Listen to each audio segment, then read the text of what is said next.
Bus terminal. এখানে সকল বাস মনে করেন যে এখানে যত বলে যে আপনার গেটের যে সুন্দর একটা বসার একটা জায়গা, একটা ভিউ। সেই 1 2 3। আসসালামু আলাইকুম বন্ধুরা।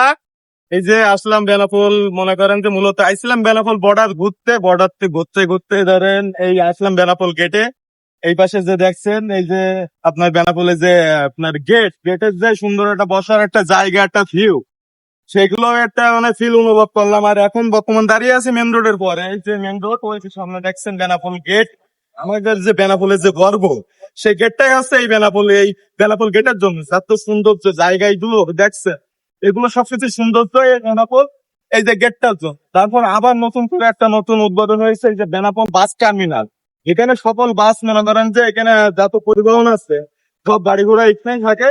অনেক সুন্দর, আসবেন সবাই, আসলে দেখতে পারবেন। আর এটা তো বেনাপোল স্থল বন্দর, আর এটা তো মনে করেন বাংলাদেশের শেষ সীমানা। ঘুরতে আসলে আসবেন, সমস্যা নেই, বাংলাদেশের শেষ সীমানা এটা।